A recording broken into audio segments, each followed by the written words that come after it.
نحمده ونصلي ونسلم على رسوله الكريم اما بعد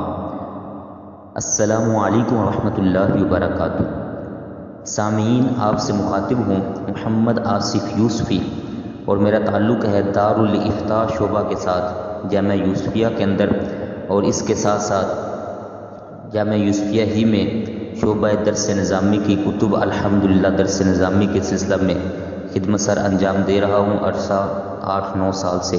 تخصص فی الفقہ جامعہ نعیمیہ سے میں نے کیا الحمدللہ۔ اور آج جس موضوع پر ہمیں گفتگو کرنی ہے وہ ہے بیوہ اور اس کے حقوق۔ اسلام نے ہمیں اس پر بڑی پیاری تعلیمات ارشاد فرمائی ہیں۔ اسلام کی آمد سے پہلے بیوہ کے ساتھ انتہائی نازیبا رویہ اختیار کیا جاتا تھا، حتیٰ کہ جب اس کا شوہر فوت ہونا تو اس کو ایک بند کوٹھڑی کے اندر اور بکریوں کے واڑے کے اندر بدبودار جگہ کے اندر اس کو بند کر دیا جاتا اور وہاں سے سال کے بعد نکالا جاتا۔ اسلام نے ان ساری غیر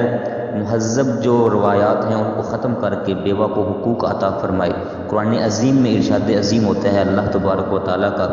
سورہ النور کی آیہ مبارکہ نمبر 32 میں،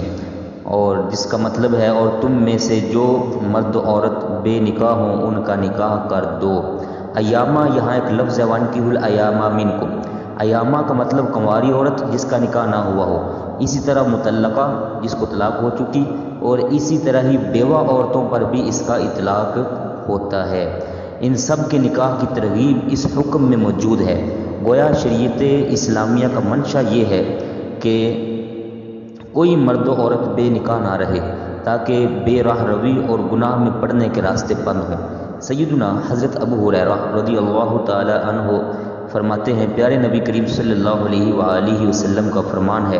3 آدمیوں کی مدد خود اللہ تعالیٰ کے ذمہ کرم پر ہے۔ ایک وہ جو اللہ تعالیٰ کی راہ میں جہاد کرنے والا ہو، دوسرا وہ غلام جو اپنے آزادی کے لیے محنت کر رہا ہو، اور تیسرا وہ شخص، وہ پاک دامن جو اپنے نکاح کی خاطر، اپنی پاک دامنی کی خاطر نکاح کرنا چاہتا ہو۔ اسی طرح سیدنا حضرت عبداللہ بن مسعود رضی اللہ تعالیٰ عنہ سے بھی یہ قول منقول ہے کہ تم لوگ مالداری کو تلاش کرو نکاح کے ذریعے۔ اسلام نے بیوہ کے جو حقوق عطا کیے ہیں ان میں سب سے پہلی بات تو یہ ہے کہ وہ دوبارہ نکاح کرے، پھر وہ عزت و آبرو کی زندگی گزارے جس سے وہ خاندان کے اندر ایک باوقار خاتون بن کے رہ سکتی ہے،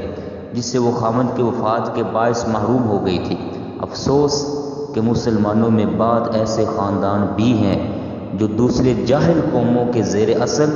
بیوہ کے نکاح کو معیوب سمجھتے ہیں، حالانکہ اللہ تبارک و تعالیٰ نے خود اس کا حکم دیا ہے۔ ہاں، اگر کوئی شرعی عذر کی بنا پر نکاح نہ کرے تو وہ ایک الگ بات ہے۔ نکاح ثانی سے لوگ محض انگلیاں اٹھائیں گے اور اللہ کے مقابلہ میں لوگوں کو زیادہ اہمیت دینا، یاد رکھیے لوگوں کے ڈر سے حلال چیز کو حرام کر لینا یہ بے دینی ہے، اور حقیقت یہ ہے کہ نکاح ثانی کی اجازت عورت کے لیے ایک رحمت ہے کہ وہ بیوگی کے غم سے باہر نکل آئے اور دوبارہ سہاگنوں کی طرح پرسکون زندگی گزارے۔ بیوہ کو اپنے نکاح کے معاملہ میں جو پورا اختیار ہے وہ الحمدللہ اللہ تعالیٰ نے عطا فرمایا ہے۔ اس مسئلہ میں میں 1-2 باتیں مختصر عرض کرتا ہوں۔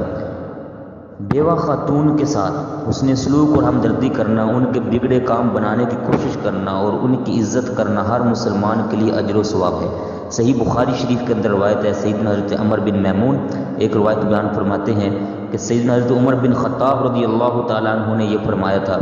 کہ اگر خدا نے مجھے سلامت رکھا تو میں عراق کی بیوہ عورتوں کو اتنا خوشحال کر دوں گا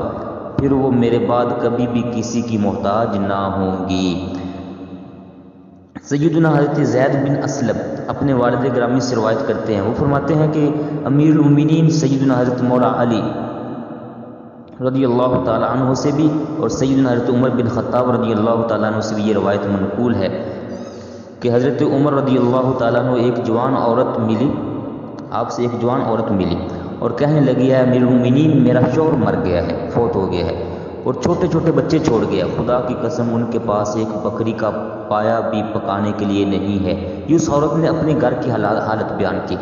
نہ ان کے پاس کھیتی ہے، نہ دودھ والا جانور ہے۔ تو وہ خاتون بیان کرتی ہے کہ میں خفاف بن ایما غفاری کی بیٹی ہوں، میرا باپ صلح حدیبیہ میں پیارے نبی کریم صلی اللہ علیہ وآلہ وسلم کے ساتھ تھا، یہ سن کر حضرت عمر بن خطاب رضی اللہ تعالیٰ عنہ اس کے پاس کھڑے ہو گئے، فرمایا مرحبا، تمہارا نسب تو میرے نسب سے ملتا ہے۔ پھر آپ ایک طاقتور اونٹ کے پاس آئے جو گھر میں بندھا ہوا تھا، اس پر 2 بوریاں رکھیں اناج کی اور خوب بھر دیا اس کو، اس کے علاوہ کپڑے رکھ دیے اور کھانے پینے کا سامان رکھا۔ پھر اس پورے اونٹ کے اوپر سامان رکھے ہوئے کی جو رسی تھی وہ عورت کے ہاتھ میں تھما دی اور فرمایا کہ اسے لے جاؤ، اس کے ختم ہونے سے پہلے اللہ تبارک و تعالیٰ تم لوگوں کو اس سے بہتر عطا فرما دے گا۔ اس پر ایک آدمی نے کہا یا امیر المومنین، آپ نے اس عورت کو بہت دے دیا۔ حضرت عمر رضی اللہ تعالیٰ عنہ نے فرمایا خدا کی قسم، میں نے اس کے باپ اور بھائی کو دیکھا کہ وہ ایک مدت تک اپنے قلعہ کا محاصرہ کیے رکھا، یہاں تک کہ اللہ تبارک و تعالیٰ نے ان کو فتح عطا فرما دی۔ چنانچہ ہمیں پیارے نبی کریم صلی اللہ علیہ وآلہ وسلم کی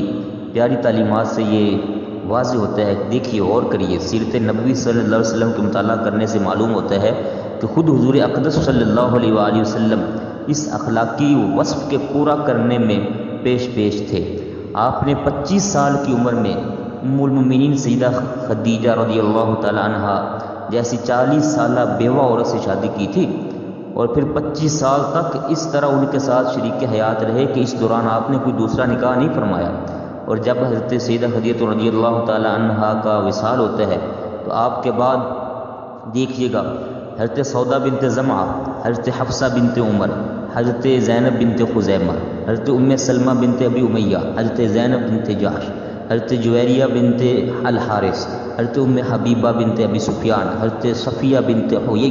اور حضرت میمونہ بنت حارث رضی اللہ تعالیٰ عنہم اجمعین، یہ ساری ام المومنین ہیں، پیارے نبی کریم علیہ الصلوۃ والسلام کی ازواج ہیں۔ ان کے ساتھ آپ صلی اللہ علیہ وسلم نے نکاح فرمایا اور یہ ساری کی ساری بیوہ تھیں۔ اس کے علاوہ سیدنا حضرت ابوبکر صدیق رضی اللہ تعالیٰ عنہ نے حضرت اسماء رضی اللہ تعالیٰ عنہ سے نکاح فرمایا، حضرت اسماء بنت امیس، وہ بھی ایک بیوہ خاتون تھیں۔ اس کے علاوہ سیدنا حضرت عمر رضی اللہ تعالیٰ عنہ نے ایک عاتقہ نامی خاتون سے نکاح فرمایا، وہ بھی بیوہ خاتون تھیں۔ اور حضور اقدس صلی اللہ علیہ وآلہ وسلم نے ہمیں یہ پیغام دیا ہے کہ بیوہ عورت کے ساتھ حسن سلوک سے پیش آؤ، یہاں تک آپ نے فرمایا، صحیح بخاری کی روایت ہے، فرمایا اس کی مدد کرو، اس کی مدد کرو، اس کی مدد کرو، اور جو اس کی مدد میں لگا رہتا ہے اللہ تبارک و تعالیٰ اس کو جہاد کرنے کے برابر ثواب عطا فرماتا ہے، اور فرمایا اس شخص کے برابر ثواب دیتا ہے جو ساری زندگی